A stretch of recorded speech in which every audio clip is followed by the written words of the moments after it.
por el 5º episodio de Campus Odontológico Podcast. Yo soy Gaby y aquí estoy con Mara. Hola a todos. Hola. Bueno, fíjense, ya en este capítulo vamos a conversar sobre complicaciones de la exodoncia. Amiga, ya vamos por el 5º episodio, como pasa el tiempo. Increíble. Bueno, importante recordarles a todos que nos pueden ver por YouTube, por nuestro canal de YouTube. Nos pueden también escuchar a través de las plataformas de audio como Spotify o como Apple Podcast también, que incursionamos también recientemente. Sí, ahora estamos en Apple. Y nos pueden escuchar también por ahí. Recuerden lo importante y la facilidad que representa que puedan escucharnos en cualquier momento, en cualquier lugar, sin ningún tipo de complicaciones. Simplemente se ponen su audífono y pueden escuchar un poquito de este repaso que vamos a estar conversando. Esto es academia de forma relajada, conversada por dos amigas de distintos temas de cirugía, ¿verdad? Así mismo es. Bueno, también les queremos agradecer por el apoyo, por sus comentarios.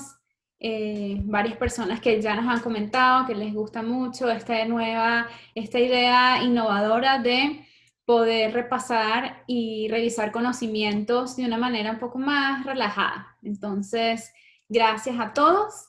Y bueno, el tema que estamos haciendo también fue parte de la encuesta, ¿cierto?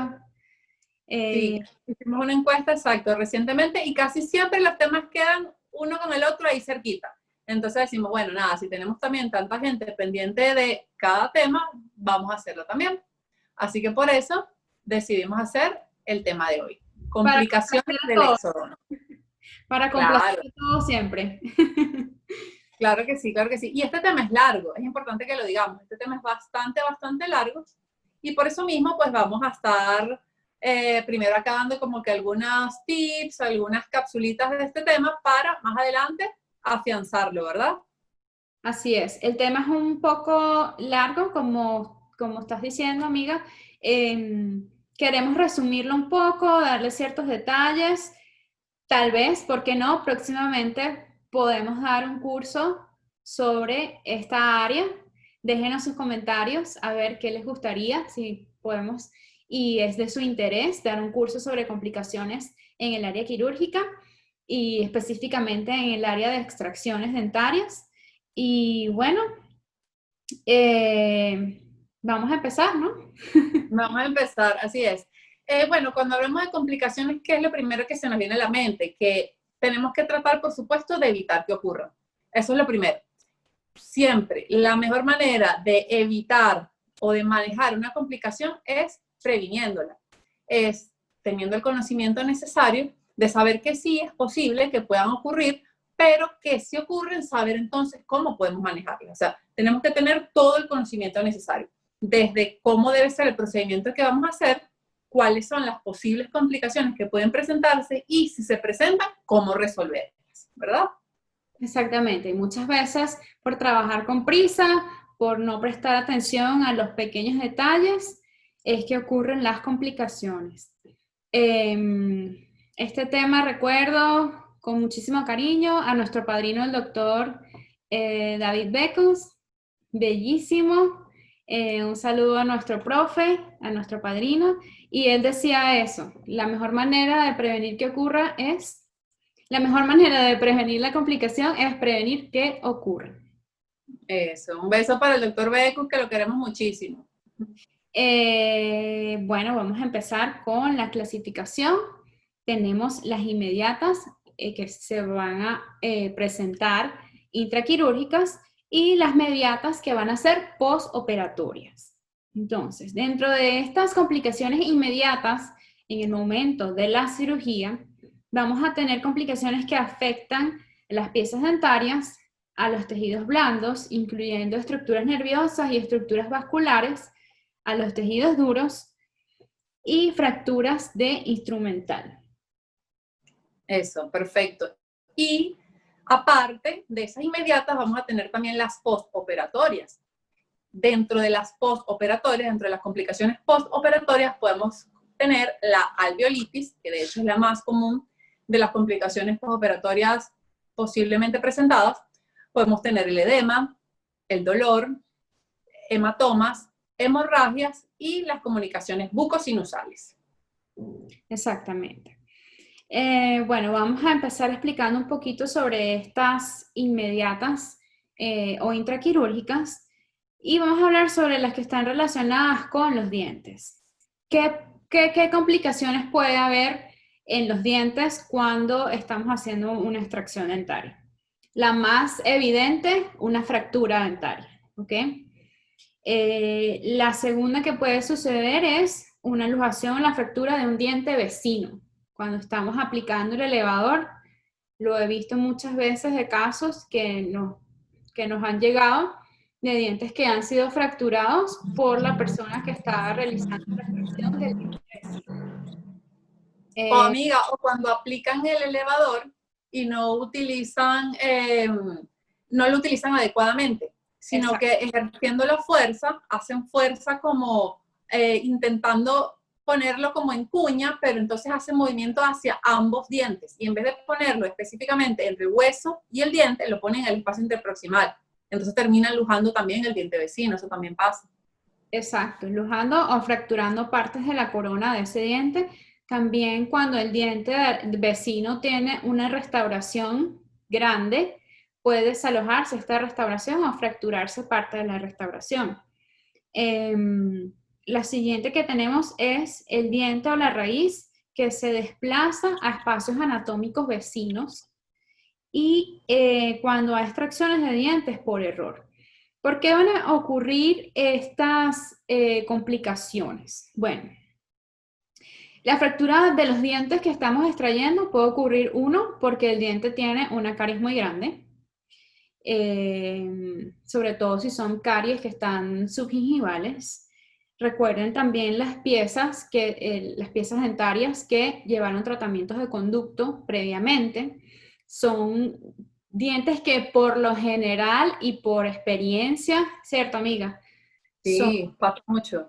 Son dientes que se fracturan, que quedan en pedacitos. Entonces sacas un pedacito, otro pedacito. Entonces hay que prevenir siempre, bueno, voy a hacer la extracción de un diente con un tratamiento de conducto, saber que es muy probable que el diente va a fracturar en algún pedacito. Sobre todo siempre la raíz fractura, la porción apical o la porción media y siempre O que esté prevenido. esos dientes que están tan cariados que empiezas a extraerlos y empieza trac, trac, trac, un pedacito, un pedacito, un pedacito, que tú sientes que es una galleta, tal cual que lo dicen así, una galleta de soda. Bueno, así mismo es, tal cual. Entonces, precisamente por eso, no aplicar la fuerza, como que justo donde estamos observando la caries o la zona afectada, sino irse lo más apical posible, irse como que hacia el eje largo del diente, hacia ese punto, buscando ese punto de apoyo adecuado. Eso, saber utilizar el instrumental, saber colocar el elevador y en ese sentido yo soy fan número uno de los luxators. También un saludo a mi doctor Pap, que fue el que... Ay, sí, la doctora Mari Carmen, en La el doctora Mari ortopédico, ¿verdad Carmen, que sí? los mejores, no se lo digan a nadie, no, mentira. ¿Verdad que sí? Bueno, los elevadores luxators para mí son los mejores. Ellos van a tener esa capacidad de ir al ligamento y desalojar y ir abriendo ese espacio en el ligamento y Por su punta, por la hoja que tienen. cuando uso mis luxators evito fracturas y que se vayan saliendo de pedacito a pedacito porque es un elevador que puede llegar más apicalmente. Entonces, el movimiento que ejerces en esa parte va a ser mucho más preciso, ¿no? Eso, y que tiene exacto dos características, que tiene la hoja mucho más fina que un elevador convencional, y precisamente por eso permite que vayas introduciéndolo en el espacio interproximal y llegando más hacia apical posible, y también que su mango es de plástico o de goma, y ese mango ayuda a la dispersión de la fuerza, a que puedas manejar mejor también al momento de tomar el instrumento y de aplicar la fuerza correcta, como que no te cansa tanto la mano porque no es metálico, no es tan incómodo quizás, y hace que puedas dirigir la fuerza de una mejor manera. Bueno, sabes que hay otras marcas, la marca Luxator es de plástico, pero hay otras marcas que son mangos metálicos, al Ah, igual que también, un elevador regular, sí. Y también. Ah, sigue bueno. siendo Luxator, o sea, es el mismo principio mecánico de De elevación. la... Ah, Sí, claro. Pero sí o no que de verdad ayuda que el hecho de que el mango sea de goma o de plástico también mejora muchísimo. a mí me Para gustan más, no estamos haciendo propagandas, para nada. para nada, nadie nos está pagando por esto, pero sí, a mí me gusta más esa marca. Esa A mí me marca parecen cómodos, me es más parecen cómodos. estable, sí, me gusta más. Pero me ha tocado utilizar las otras que no son plásticas, el mango. También.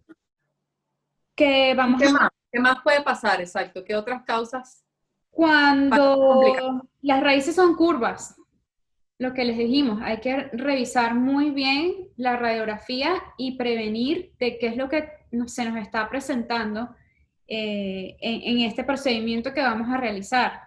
Cuando las raíces son curvas, ocurre una obstrucción mecánica, obviamente, vamos a intentar, si estás elevando o si estás aplicando el forceps, puedes fracturar casi siempre la porción apical de esa raíz. Y les digo que es un dolorcito de cabeza, porque cuando está muy chiquita, entonces, bueno, ahí tenemos que ingeniárnoslas para ver, primero para visualizarla, cómo irrigando. Yo he visto muchas personas y a lo largo de mi carrera, de mi trabajo, he intentado inculcar la irrigación para que observen, porque muchas veces estas técnicas no las enseñan en el pregrado, ¿no? Entonces, muchos compañeros míos que son odontólogos generales, cuando yo les digo, pero tienes que irrigar muy bien y succionar para ver qué es lo que está pasando.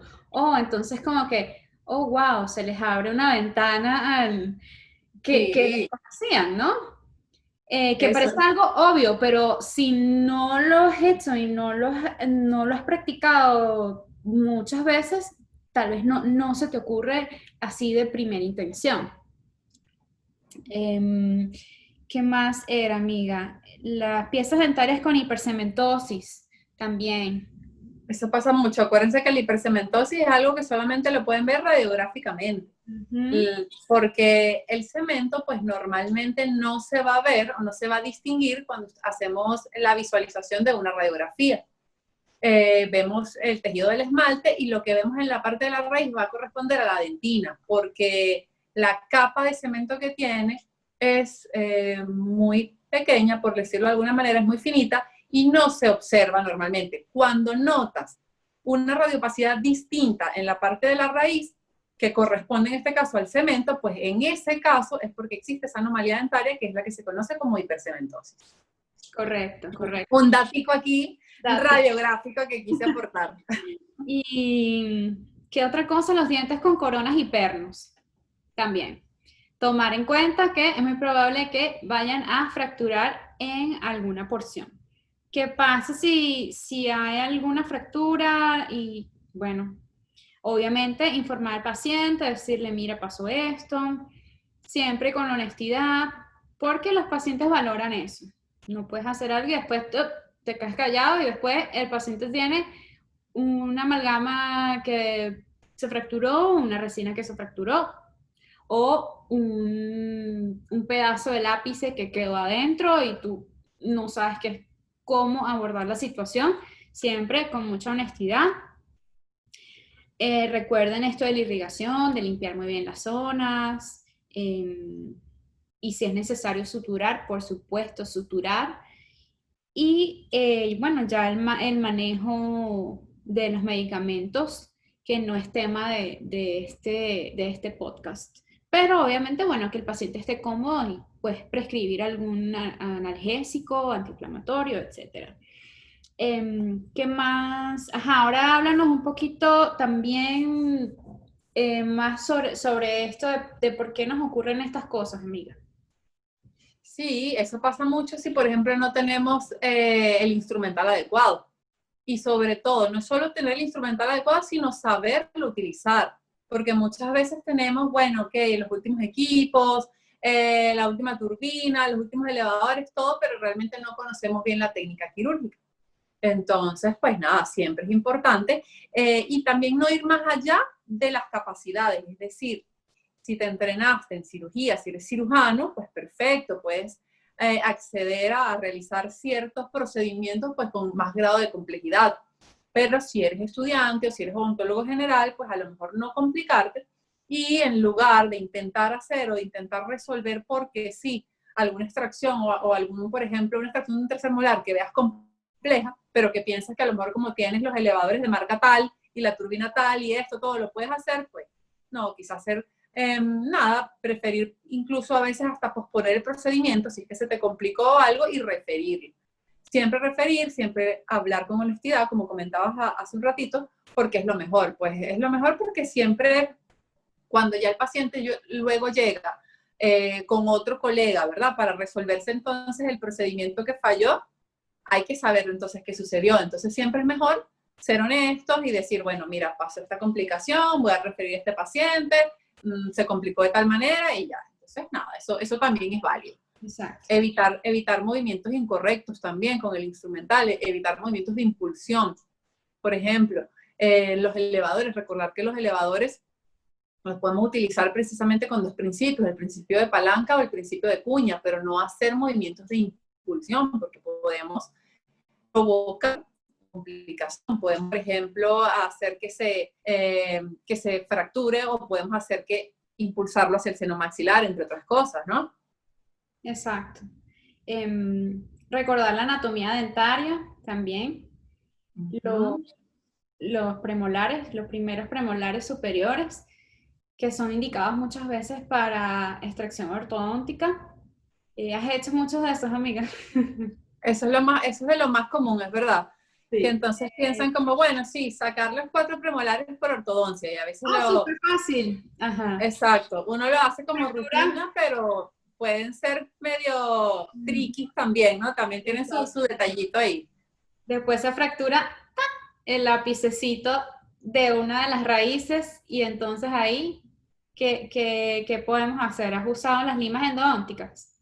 Ese es un buen truco, ese es un buen detalle o una buena manera de resolver esa complicación, exacto. Ahí, de hecho, tengo colegas también que siempre dicen, siempre en el cajetín de cirugía va una lima endodóntica para esos casos, aunque no hagan tratamiento de conducto, obviamente nada, pero tener su lima endodóntica gruesa, preferiblemente, o sea, de las series más amplias, mayores, para poder como que enroscarla, llevarla y poder hacer la tracción de esa porción apical que a veces se queda como que por ahí atrapada, ¿no? Cuando se fracturan. Sí. Y hay unos elevadores apicales que son muy buenos, que son unos delgaditos, vienen el recto y vienen unos más curvos, que son perfectos. Hay otro cassette que yo usaba bastante en la Universidad de Connecticut que se llama el cassette híbrido, que tiene un montón de elevadores así bien delgaditos. Si les puedo conseguir las fotos, se las vamos a estar colocando en la zona de ventanas, que es bien útil este cassette híbrido. Ahorita me acordé. Que de verdad son unos elevadores muy y son bonitos. Ay, mira, una cosa, cuando tú dices cassette, son los cajetines, ¿no? Cajetín, es el cajetín. Disculpen, a ver, la traducción inglés-español en el cerebro se me... No, tranquila, pero para ser exacto, como la acotación de que es eso, que cuando piensen en un cassette, no digan, bueno, ¿qué cassette? No, sino que los cajetines quirúrgicos o a los cajetines de instrumentos los llaman cassettes también. Ajá. Amiga, ese es mi cerebro va español-inglés en fracciones de microsegundos. Esto pasa. Eso, los elevadores, que imaginamos, a veces con, bueno, la cureta nos ayuda mucho a veces en esto. ¿Verdad que sí? Eso, cuando quedan como esas porcioncitas mínimas que no llegas, entonces ya sabemos, vamos a recapitular, tenemos entonces la opción de la lima, tenemos por supuesto los elevadores apicales e incluso también se puede utilizar la cureta en algunos casos, perfecto. ¿Y qué pasa si se va el seno maxilar? Bueno, ya más a... Y que bueno, si no eres cirujano, pues llamar a un cirujano. A la ambulancia, no, mentira.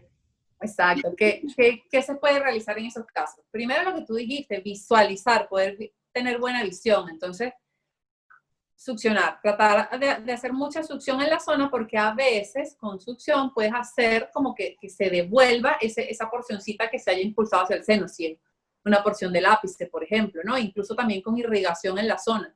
Sí, succionar ahí es bien, bien importante, porque muchas veces la succión misma atrapa esa porción del diente que se fue y bueno, ahí ya, respiras, todo está bien. Ahora, ¿qué pasa si succionando, bueno, ¿qué hacemos, amiga?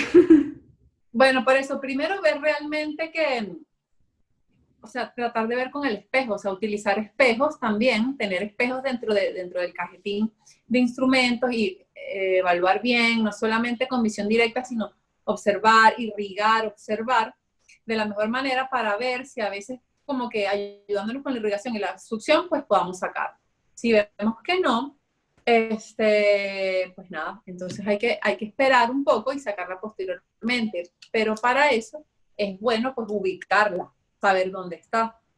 Entonces necesitamos indicar una radiografía, sí o sí, porque tampoco podemos pretender que luego vamos a abrir y vamos a empezar a buscar, a hurgar por todas partes en el seno maxilar, no es la idea. La idea es ya hacer el abordaje sabiendo pues dónde está ubicada. Esperar por lo menos unos días, porque por lo general cuando se desplaza, obviamente si el paciente no tiene sintomatología y controlando la sintomatología, esperar unos días para tomar una radiografía, por lo menos, no sé, unos 2, 3 días, que suele ponerse alrededor de él como tejido blando, tejido producto de esa misma, ¿la qué? Un tejido de granulación como inflamatorio. Exacto, exactamente. Tejido inflamatorio, tejido de granulación alrededor de ese ápice, por ejemplo, que se haya desplazado, y ahí, en ese momento, esperar esos 2, 3 días, tomar la radiografía, ubicarlo, y ya luego, pues entonces hacer el abordaje. Claro. Ya sea una panorámica, ya sea una radiografía, pero siempre hay que ubicarla tridimensionalmente para poder hacer la ubicación de cómo hacer el abordaje. Sí, porque, por ejemplo, puedes hacer una panorámica o una periapical, pero tienes que hacer una cefálica para ver en qué sentido está, ¿sabes? Claro, porque no son solamente las 2 dimensiones de una radiografía bidimensional, O exactamente. bueno, puedes hacer un combin, sería lo ideal y lo más bonito. Exacto, una tomografía volumétrica de Asconi, el Exacto. CBCT, exacto. Pero esto debe realizarlo una persona especializada. Por favor, no vayan a meterse en el seno maxilar a mover cosas allá adentro sin saber manejar las complicaciones, porque después esto se puede convertir en un problema bien grande. Entonces, si ustedes no tienen la experiencia quirúrgica para manejo de comunicaciones bucosinusales y el diente o la porción del diente o el ápice se fue al seno maxilar e intentaron aspirarla y no regresó, intentaron lavar y no han podido sacarlo, por favor, yo creo que lo más sensato y honesto es hablar con el paciente y referir a una persona especialista que pueda resolver esto rápido y correctamente, ¿ok? Porque no podemos hacerle daño a los pacientes, siempre hacer el bien, ¿verdad? Así, se pueden complicar, o sea, pueden hacer la complicación aún mayor. Exacto. Y si esta comunicación es de menos de 5 milímetros, bueno, ahí podemos colocar un gelita o uno de estos taponcitos de estos Hemostáticos. estáticos, exacto, se me fue la palabra, y hacer una sutura, ¿ok? Puede ser una sutura un X o una sutura de colchonero, pero tiene que haber una sutura en esa zona. revisar la radiografía, ¿ok? ¿Y qué pasa si son más de 5 milímetros? De eso tiene que llevar un cierre quirúrgico para evitar una comunicación y una eventual fístula bucosinusal, ¿ok? Entonces, siempre, como dijimos al principio, la mejor manera de evitar la complicación es prevenir y saber qué está sucediendo. Si es un molar que está muy cerca del seno maxilar, que incluso se ve la raíz dentro del seno maxilar y no sabemos resolver una comunicación, por favor, entonces refiéranlo al especialista en cirugía. Y yo les quiero aprovechar de recordar esto que siempre lo digo y de hecho lo pueden ver en uno de mis videos, es cómo saber cuando una de las raíces está o no está dentro del seno maxilar. Y es observando el espacio del ligamento. Si ustedes ven que una de esas raíces o las raíces del molar están muy cerca del seno maxilar, pero ustedes pueden visualizar la continuidad del espacio del ligamento en la totalidad, significa que es una superposición, es decir, significa que esa raíz no se encuentra dentro del espacio del ligamento. Pero si en algún punto ustedes ven que se pierde esa continuidad del espacio del ligamento o no ven espacio del ligamento, sino que ven la raíz y ya inmediatamente ven la zona totalmente radiolúcida del seno maxilar y no ven como una separación, pueden tener entonces la certeza de que esa raíz se encuentra pues dentro del seno maxilar. Es una manera de guiarse también por ahí. Exacto. ¿Qué otras cosas pueden suceder con los dientes, amiga? Bueno, no solamente eso, sino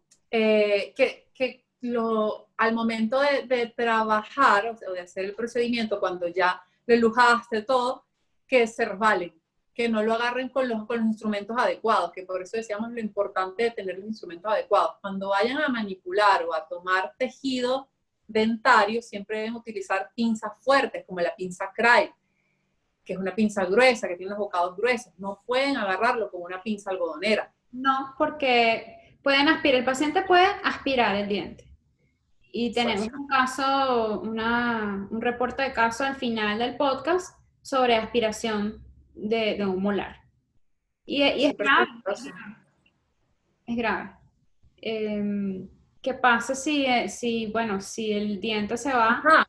¿Qué pasa? Imagínate que estás con el paciente y el paciente de pronto se te resbala y ves que el molar está yéndose hacia la garganta del paciente. ¿Qué se debería hacer en ese caso, amiga? Bueno, el paciente obviamente tiene que cambiar su posición siempre hacia adelante, inclinado hacia adelante. Podemos dar unos golpecitos en la espalda. Incluso se han visto casos que hay que hacer la maniobra de Heimlich para que este objeto extraño salga. Y tenemos que estar entrenados en primeros auxilios. Por lo menos acá en los Estados Unidos es obligatorio el curso cada 2 años. Pero siempre es importante saber esto, el paciente tiene que toser, pero lo que tú dijiste al principio, para evitar que pase, bueno, tienes que agarrarlo y sujetarlo con el instrumental adecuado.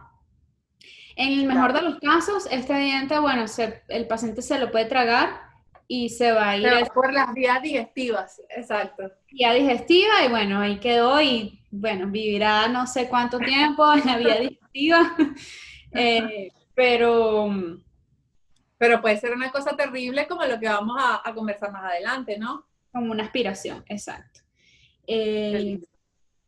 Si el diente se va a un espacio anatómico, por favor déjenlo y refiéranlo a un cirujano. Sí. Porque no pueden estar abriendo por aquí, abriendo por allá, puede irse en espacios anatómicos submandibular, sublingual, en fin. Complicaciones Pterigoideo. Más severas. Exacto. Vamos a ir hablando, ¿quieres hablar sobre las complicaciones en los tejidos duros, en los maxilares? Sí, porque fíjense que también dentro de las complicaciones inmediatas o intraquirúrgicas, adicionalmente a las que tienen que ver con tejidos dentarios, también tenemos con tejido óseo, ya que, por ejemplo, puede haber fracturas alveolares, puede haber fractura de la tuberosidad, que bastante común en los casos de los terceros molares superiores que están anquilosados, o en pacientes mayores de 40 años, todo, que por alguna razón hay que hacer esas extracciones. Si no se hace una adecuada sindesmotomía en esa zona, en esos terceros molares que están erupcionados, y una suficiente protección pues, de esas tablas óseas, se puede fracturar esa tuberosidad, se puede fracturar la tabla vestibular.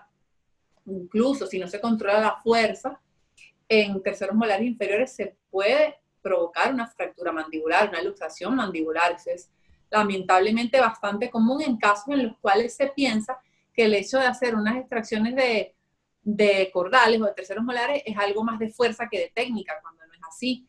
Hay que manejar siempre las técnicas adecuadas. No hay que tratar de pensar que si le damos con mucha fuerza, pues entonces lo vamos a hacer más rápido o lo vamos a lograr de una mejor manera. Podemos lograr es hacerle un daño al paciente, podemos es complicar de verdad todo, y bueno, no debemos tener mucho cuidado. Exacto. Si la tuberosidad hace fractura, bueno, esto pasa con cierta frecuencia. Si el fragmento está flojo completamente, debes extraerlo, porque si no, se va a necrosar dentro del tejido. Y si todavía mantiene su periósteo y no está completamente, digamos, desprendido, entonces obviamente suturar. Ahí hay una buena sutura y que también se maneja la hemostasia en esa parte.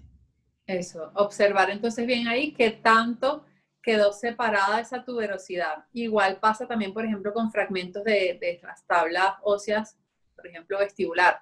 Bueno. Ver qué tanto está separado del periósteo, qué tanto está separado pues del resto de la integridad del hueso como tal, para ver si se puede dejar o si es mejor retirar ese fragmento. Exacto. Por supuesto, en casos de fracturas mandibulares, pues nada, ya ahí también hay que proceder ya luego a referir incluso, ¿no? Si se les complicó de esa manera, para la fijación de la fractura, para la resolución de esas fracturas. E incluso si se provocan esas luxaciones mandibulares, porque incluso hay pacientes que lo dicen, ¿verdad, amiga? Que dicen, yo me canso mucho cuando tengo la boca abierta mucho tiempo, o doctor, es que no me puede poner algo. Entonces uno viene y a veces les ponemos, o que sería lo ideal tenerlo siempre, estos tacos de goma o estos abrebocas, para dispersar también un poco esa fuerza y que el paciente no se canse tanto tiempo con la mandíbula, la articulación también, pues hacerla descansar allí, ¿no? Debería ser lo ideal, tener los abrebocas, los tacos de goma. Además que cuando se hacen las extracciones en inferior, siempre el asistente debe hacer la protección mandibular, colocando los dedos, el índice y el pulgar en la zona mentoniana preferiblemente, para hacer esa protección y que no ocurran, por ejemplo, las luxaciones. Si ocurren estas luxaciones, ¿qué podemos hacer, amiga? La maniobra. Exacto, una de las primeras resoluciones que deben venir a nuestra mente, o de las primeras ideas que debemos realizar, es la maniobra de Nelaton. Esta maniobra de Nelaton es la que consiste en ubicar los pulgares sobre las caras oclusales de los últimos molares en boca o inferiores, y llevar entonces la mandíbula en un movimiento que sea hacia abajo, hacia atrás y luego hacia arriba, para reposicionar entonces pues la mandíbula, llevar otra vez el cóndilo hacia su posición en la cavidad glenoidea, ¿no? Exacto. Bueno, ya hay muchas más cosas que elaborar entre todo esto, pero como les dijimos al principio, el tema es largo. Sí, es largo.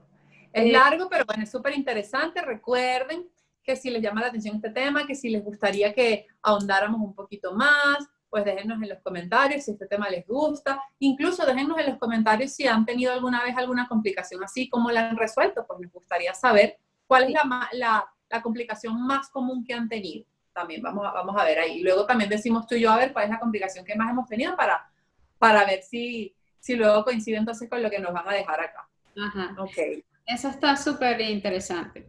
Vamos a seguir con las complicaciones de tejidos blandos y bueno, vamos a resumir un poco. ¿Qué pueden suceder? Quemaduras de tejido blando, de los labios, de la encía, la lengua, abrasiones también en en esas mismas zonas.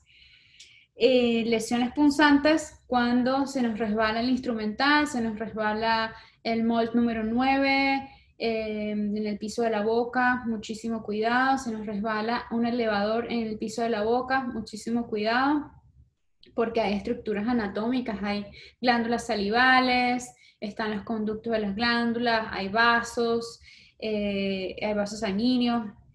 Entonces, eso por ahí, el manejo de la fuerza y la técnica de los instrumentos. También podemos tener daño al tejido nervioso, como el alveolar inferior, cuando estamos haciendo alguna osteotomía o alguna odontosección de terceros molares. También podemos tener daños al mentoniano si estamos levantando un colgajo en esa zona de la salida del nervio mentoniano. Y el nervio lingual también. Si hacemos un colgajo muy extendido lingual en la zona posterior para hacer la extracción de un tercer molar, hay una alta posibilidad de lesión del nervio lingual que se encuentra justo ahí, nervio y arteria. Y bueno, ¿qué se hace? Lavar, limpiar, muy bien, saber qué es lo que está sucediendo. Y si es necesario, bueno, hacer una sutura del área, una sutura por planos, y bueno, que comprimir si ocasionamos alguna hemorragia haciendo este mal movimiento. Y bueno, si son quemaduras, abrasiones, esto también va a aparecerle después al paciente, digamos, en una aparición postoperatoria. Que por ejemplo, si ubicamos mal el elevador y está muy cercano al labio, o el paciente cerró, muchas veces no es, o sea, no es culpa de uno, el paciente cierra y uno está con el elevador y eso le crea una fricción en esa zona. ¿Quieres hablar un poquito de las estructuras nerviosas? Sí, también así como hay en los daños a tejidos blandos, pues a la mucosa, etcétera, todo, también las lesiones a estructuras nerviosas puede ser algo que puede ser frecuente. Incluso en orden de frecuencia se pudiera decir que principalmente el más afectado es el alveolar inferior, seguido del nervio lingual y del nervio bucal. Y se puede provocar la parestesia, que es esa pérdida de la sensación o esa pérdida de la sensibilidad, ya sea por distintas causas, por ejemplo, causas anatómicas como por algún desgarro que se haya producido directamente, por ejemplo, a nivel de la zona que se esté atendiendo en ese caso, si es un tercer molar y estamos muy cerca de ese nervio alveolar inferior, entonces pues nada, a lo mejor haciéndolo alguna osteotomía que sea pues bastante excesiva o que sea pues no controlada o sin controlar esa técnica quirúrgica, pues puede lograrse eso. Si se desplazó algún fragmento óseo, si se hizo un curetaje excesivo y muy profundo, también un mal uso del elevador, entre otras. Por ejemplo, en el caso del nervio mentoniano, pues si se diseñó un mal colgajo, eso también puede pasar. Si se está realizando algún procedimiento para llegar a la zona de inervación del mentoniano y por alguna razón el colgajo no se diseñó de la manera adecuada, pues puede lesionarse este nervio. En el caso del nervio lingual, ya sea una incisión que haya estado pues muy lingualizada, por ejemplo para un tercer molar, no llevar la zona, no hacer la incisión correcta, sino irnos muy hacia el lingual, una osteotomía también excesiva, sabiendo que la tabla lingual es muy delgada y que está en estrecha cercanía pues con el paquete vasculonervioso de esa zona, o que al momento también de la sutura pues se haya podido provocar eso. Y también muy rápido y muy resumidamente, pues principalmente existen 3 tipos de lesiones nerviosas, que van a ser la neuropraxia, la axonotmesis y la neurotmesis, según sea la gravedad de la lesión de la estructura nerviosa a la cual se le provocó esa lesión, ¿no? Mientras que la neuropraxia es la más sencilla, de alguna manera, y que puede recuperarse en días o semanas, la axonotmesis ya es un poquito más grave porque hay una degeneración de los axones distales a la lesión y la recuperación puede ir de 2 a 6 meses. La neurotmesis ya hay una separación completa. Y ya en esos casos, pues nada, ya es complicado porque hubo una separación física, pues, con un daño, pues, permanente, ¿no? A la estructura nerviosa. Correcto, correcto. Bueno, ya eso es un tema un poquito más profundo de la Total, historia nerviosa, que es otro tema dentro de las complicaciones. claro. Rapidito aquí vamos a comentarles sobre las hemorragias, ahí el manejo mecánico de las hemorragias y hay también el manejo químico o con medicamentos. Les digo que siempre recurrir a la compresión. Recuerden que tienen que visualizar qué está pasando, tratar si de lo posible de suturar, ya lo había mencionado antes, y si tienen a la mano alguna, si es por ejemplo una hemorragia que está viniendo que lo ven en el hueso, pueden utilizar la cera para hueso. Pueden utilizar el ácido tranexámico que viene en las ampollas, lo pueden colocar en la gasa, pueden hacer compresión en la zona y eso también va a ayudar con el control de la hemorragia. También tenemos los tapones de gelita, ¿okay? Para el control de la hemorragia y sutura. Siempre piensen en eso, sutura y compresión. ¿Qué otra cosa? Hay otra cosa, exacto, hay otra cosa también que puede pasar si se tiene, por ejemplo, si se dobla la aguja, ¿sabes? Esas fracturas del instrumental que a veces puede pensar, a lo mejor algunas personas pueden pensar, bueno, si yo voy a anestesiar acá, entonces yo doblo un poquito la aguja o la curvo un poco para poder llegar, y no saben que a lo mejor esa fuerza o ese doblez excesivo de las agujas lo que estás haciendo es debilitar, obviamente, el material, y que al hacer luego entonces la inyección del anestésico, pues puedes provocar es que se fracture esa aguja en la zona y puedes dejar entonces fracturado allí. O muchas veces al reutilizar las fresas, o a veces ni siquiera reutilizándolas, a veces pasa que nos llegó a pasar en el posgrado, sí. La estábamos abriendo, una fresita totalmente nueva, y apenas volviéndola era como que por alguna razón se aplicaba a lo mejor alguna presión, no sé, quizás un poquito excesiva, o si el rotor de la turbina estaba como en las revoluciones, pues un poco, no sé, algo pasaba que fracturaba como que la fresa de una vez. Entonces, tener mucho cuidado con eso, ubicarla, tratar en primer lugar de parar todo, ubicarla, ver dónde está, ver si se puede tomar a lo mejor solamente con una pinza, o ver entonces si ya se desplazó o algo, pues nada.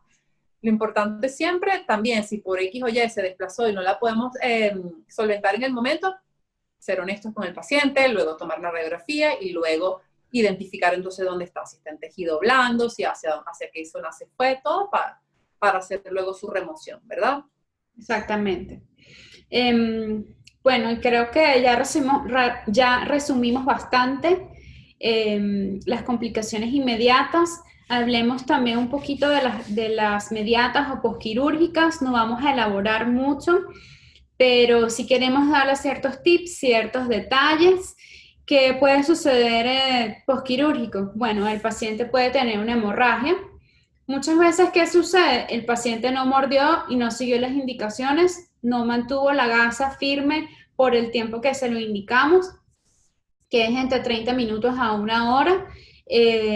Y bueno, eso no permitió que haya una estabilidad del coágulo.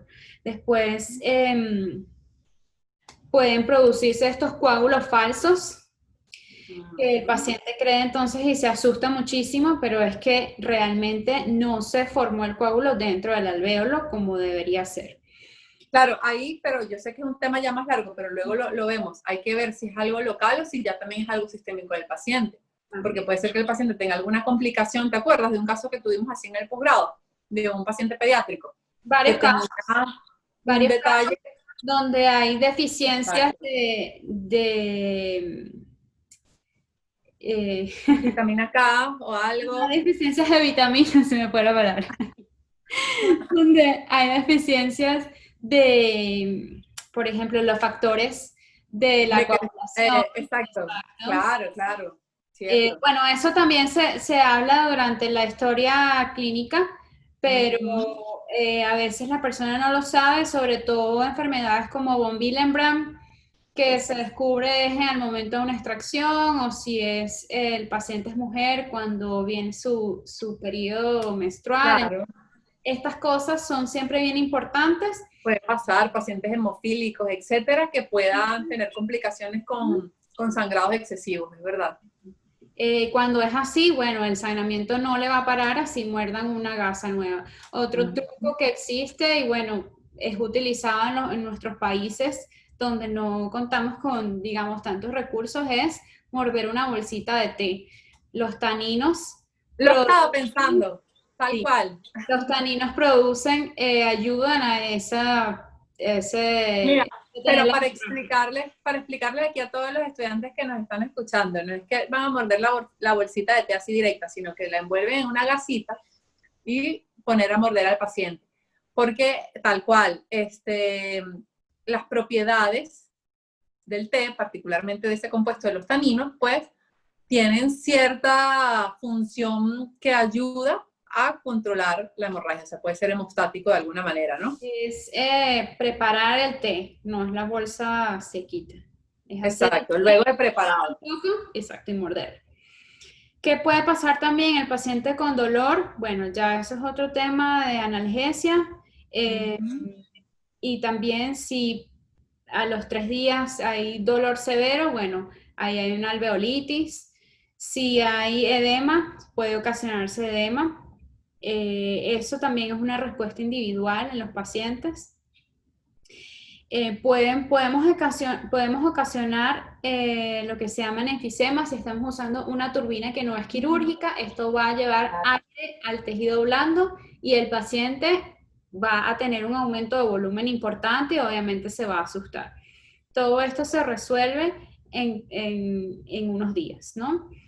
Eso puede pasar, amiga, eso puede pasar mucho en los terceros molares superiores, Exactamente.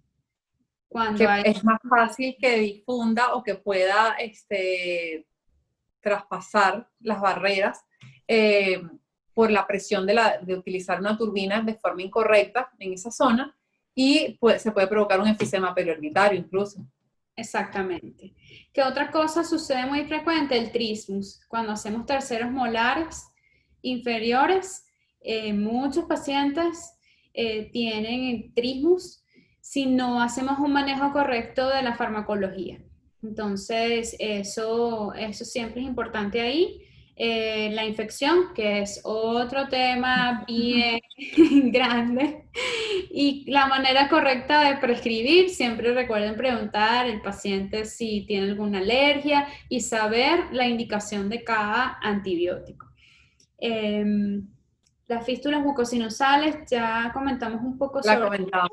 Y rapidito, que sé que no, exacto, no lo hablamos mucho, pero también para mencionarlo, lo de que en la alveolitis, pues que hay dos tipos de alveolitis, la alveolitis seca, la alveolitis húmeda, y que también muchas veces tiene que ver con pues ese dolor postoperatorio que pueda surgir, ¿no? Entonces evaluar, ver bien, ver si hubo una adecuada, está empezando bien ese proceso de cicatrización, o sea, hay que evaluar muchas cosas.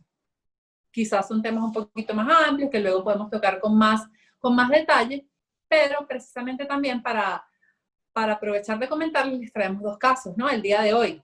Sí, sí. Bueno, da tú el primero. Les traemos un caso de un paciente masculino de 21 años de edad que se le desplazó un tercer molar en el espacio submandibular. ¿Y cómo pasó esto? Pues nada, este caso es un caso de Brasil que estudiaron en la Universidad de Uberlândia, en Brasil, en Minas de Gerais, en Brasil. Y luego vamos a dejarles obviamente el artículo en la sección de descargas y van a poder ver las imágenes y lo que estamos comentando, pero al momento de hacer la extracción del tercer molar se desplazó hacia el espacio submandibular y hubo que realizar el abordaje extraoral para poder hacer pues la exodoncia de este molar. Ya van a ver la imagen tridimensional de la tomografía, la reconstrucción, cómo se ve el molar pues, por fuera, obviamente, del espacio donde debería estar y está en esa zona submandibular, en ese espacio submandibular. Sí. Interesante. Y el abordaje quirúrgico, sí, súper interesante. Para que vean que son cosas que suceden. El siguiente Hay caso otro caso. Ajá, háblanos del otro caso. es de un paciente de 8 años de edad, masculino, y el paciente tuvo aspiración de un molar primario al momento de la extracción. Entonces, realizaron la extracción del primer molar primario y el paciente lo aspiró. Y el paciente estuvo varios días con dificultad respiratoria. Al principio creían que se lo había tragado, pero la verdad es que no se lo tragó. El niño cursó con dificultad respiratoria y al final la resolución fue con una broncoscopia. Tuvieron que realizarlo, sí, anestesia general, broncoscopia y retirar el cuerpo extraño que estaba alojado en el bronquio intermedio. También les vamos a dejar este artículo en la zona de descargas. Nada. Súper interesante, ¿no? Recordar precisamente eso. Como una complicación puede ir desde lo más simple hasta lo más complejo, desde a lo mejor una fractura de un ápice que podamos resolver fácilmente, entre comillas, pues, utilizando un elevador apical, hasta este caso que acabas de mostrar de una broncoaspiración, o sea, casos bastante dramáticos. Y nada, siempre entonces manejar la complicación va a ser prevenir todo, conocer la teoría, todo con prisa, todo sin prisa, mejor dicho, todo con calma. Deprisa, con calma. Sin prisa, pero con calma, es así. Sin prisa, pero con calma. Recordar, por supuesto, la anatomía dentaria, recordar detalles que pueden ser básicos, pero recordarlos. O sea, tomar la conciencia de que los primeros premolares superiores tienen 2 raíces. Es algo que puede ser tonto, pero debemos recordar que a veces son delgadas y pueden ser juntas y pues pueden fracturarse, ¿verdad? Revisar bien la radiografía, siempre los detalles. Nunca hacer una extracción sin ver la radiografía. Muy importante eso. No inventar, no ponerse a hacer algo que pensemos que, bueno, a lo mejor puedo hacer esto, pero tal cosa, bueno, si me complico, ¿no? Porque si de verdad te complicas, ¿qué haces? Entonces, tratar de no ir más allá de lo que nosotros realmente podamos hacer, ¿no? Del entrenamiento que tengamos para eso. Y algo muy importante, amiga. Siempre hacer el bien. Siempre hacer el bien, exactamente. Porque tratemos a los pacientes como si fueran nuestros familiares, como si fuera una persona que queremos, o sea, hacer el bien y, como dijiste antes, no inventar. Si yo no sé resolver una situación, entonces no la voy a hacer. Yo no me voy a poner a hacer un tratamiento de conducto porque primero que me pongo a sudar y me estreso y yo les dejo eso a los especialistas que hacen su tratamiento de conducta, son felices y van a hacer algo adecuado y correcto. Siempre hacer el bien. Y bueno, creo que hemos tocado los puntos más importantes, les hemos dado ciertos tips, sabemos que, bueno, hubo partes que no pudimos elaborar tanto, pero en unas próximas entregas podemos elaborar sobre estos temas en específico. Déjenos sus comentarios si les gustarían cursos sobre algo en específico que hemos comentado en este podcast. Déjenos sus comentarios sobre alguna pregunta que tengan. Siempre vamos a estar ahí para ustedes respondiendo sus dudas y tratando de llevarles más contenido de calidad y con mucho cariño. También recuerden que nos pueden oír en Spotify y en el Apple Podcast. Tenemos esas 2 plataformas bien chéveres, bien interesantes. La lista de canciones en el Spotify también nos pueden seguir, Campus Odontológico, para que se diviertan además. ¿Y qué más? Nos siguen en el Instagram, ¿no? Nos siguen en el Instagram, campus.odontológico. No dejen de meterse también en nuestra página web, Campus Odontológico, por supuesto, porque allí pues vamos a estar montando todo esto. Revisen la sección de descargas, donde siempre estamos pues montando los artículos de los que conversamos en estos podcasts. Y muy importante, amiga, que no olviden inscribirse en el curso online Principios Básicos de Cirugía Bucal en tiempos de COVID-19. Es un curso pues realmente muy actual, que está nos tomamos como que el tiempo y la dedicación de actualizar estos temas. Pueden solicitar el temario para que revisen y verifiquen, igual lo pueden ver en la página web, pero está todo actualizado, está todo pues muy acorde a los tiempos actuales en que vivimos, y estoy muy segura de que va a ser de utilidad para todos ustedes. Sí, no se lo pueden perder. Pueden escribirnos si desean más información sobre el curso. Y bueno, quedan pocos días ya para las inscripciones. Así que aprovechen, no se lo pierdan y síganos en nuestras redes. Denle like a este video si les gustó. Y bueno, muchísimas gracias y que tengan lindo día. ¡Chao! Bye.